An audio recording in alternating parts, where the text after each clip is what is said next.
welcome back to my channel. Myself Aishwarya Utale, welcoming you all to my channel. So in today's video, I am going to solve the practice sum based on shortest remaining time next.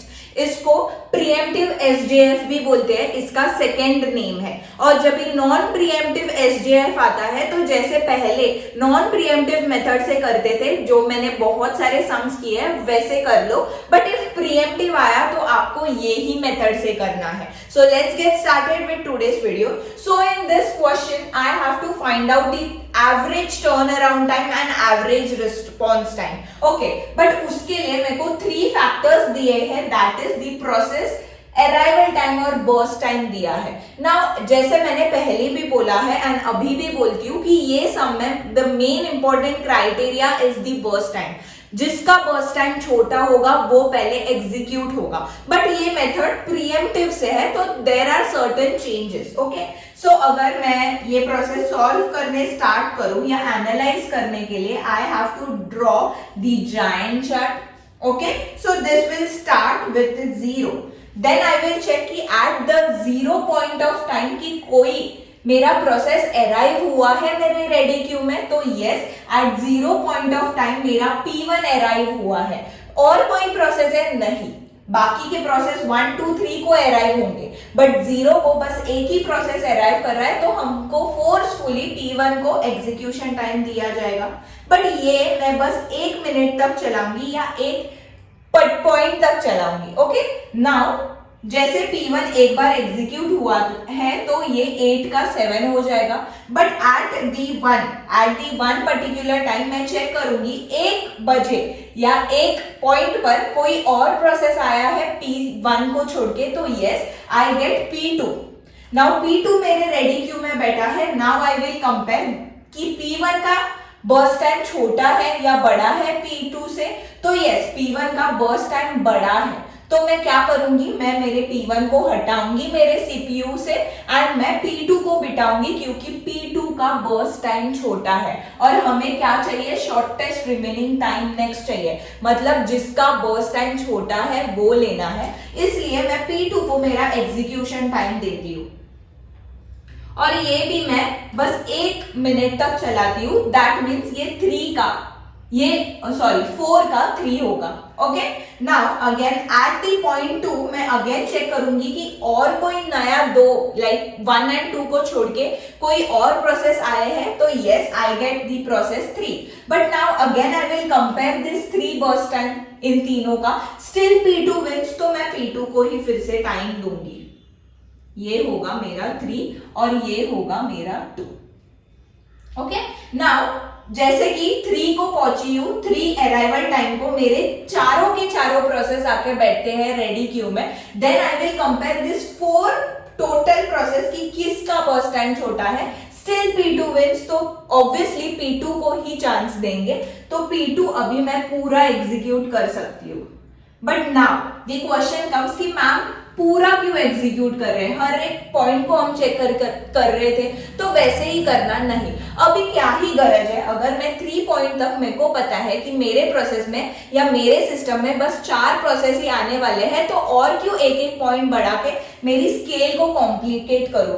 इसलिए मैंने directly लिया, क्योंकि मुझे पता है बस 4 ही process अभी मेरे सिस्टम में रन होने वाले हैं. नाउ जैसे P2 पूरा एग्जीक्यूट हुआ है, तो now I have the 3 processes. Now ये तीनों प्रोसेस को मैं कंपेयर करूंगी, तो P4 has the less execution time या बर्स्ट टाइम, तो मैं P4 को मेरा पूरा सिस्टम हैंड ओवर करूंगी CPU का, तो ये रन होगा 10 तक और ये होगा मेरा 0. अंडरस्टूड, दैट इज P4 भी एग्जीक्यूट होके चला गया. नाउ P1 और P3 बचा है, तो P1 को मैं दूंगी, क्योंकि P1 का बर्स्ट टाइम छोटा है, तो P1 अगर एग्जीक्यूट कर रहा है 7 मिनट्स, तो ये 17 हो जाएगा. नाउ एक ही लास्ट का बचा है, that is P3 and P3 को पूरा एग्जीक्यूट करते हैं, वो 26 को एंड होगा, क्योंकि 9 यूनिट्स है उसको रन करने. तो as you can see मैंने पहले P1 को एग्जीक्यूट किया, 1 मिनट चेक किया, then P2 को 1 मिनट चेक किया, ऐसे करते करते मैंने मेरे पूरे प्रोसेसेस मेरे जायंट चार्ट में रिप्रेजेंट किए कि कैसे एट ए पर्टिकुलर टाइम कैसे रन होगा. Okay, now let's move forward. अगर अभी मेरे को कंप्लीशन टाइम निकालना है, कंप्लीशन टाइम निकालना है तो कैसे होता है?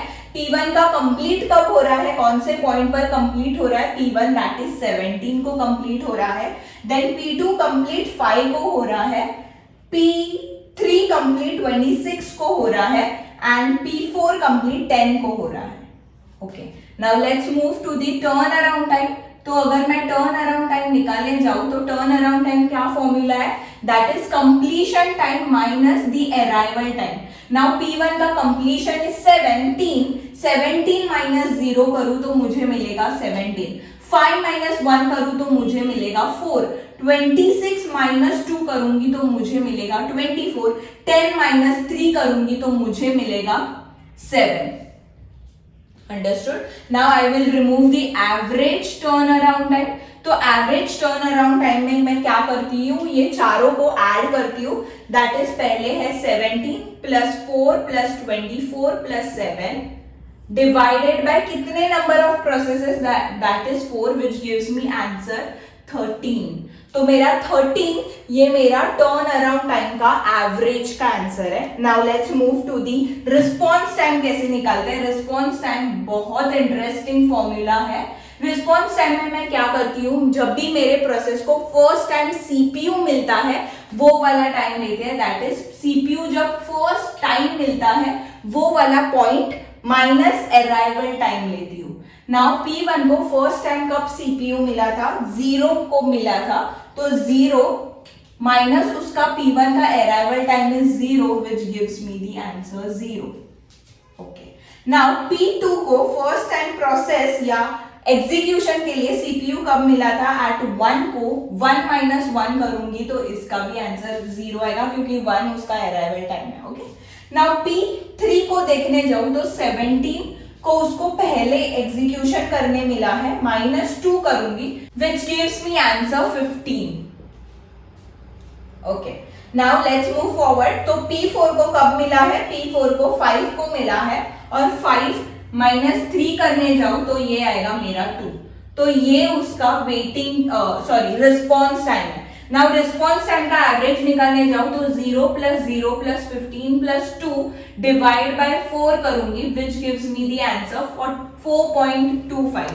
सो ये है मेरा average response time. Okay, understood? मैंने कैसे फॉर्म किया? पहले मैंने एक एक पर्टिकुलर टाइम का चेक किया. एट दी पर्टिकुलर टाइम मुझे चारों के चारों प्रोसेसेस मिले, देन आई कैन एग्जीक्यूट. जिसका कम है वो पहले लूंगी, जिसका ज्यादा है वो लास्ट एग्जीक्यूट होगा. Then comes the completion, turn around and response time. So that's it for today's video. I hope you enjoyed it. कोई डाउट होगा तो रिवाइंड करना एंड फिर से देखना. ये फॉर्मूलाज मैंने कैसे जनरेट किए हैं इसके ऊपर मैंने अलग सा वीडियो पहले ही बनाया है. अगर आपने नहीं देखा है तो please go watch that video first and then move to this video. So that's it for today's video. Bye bye.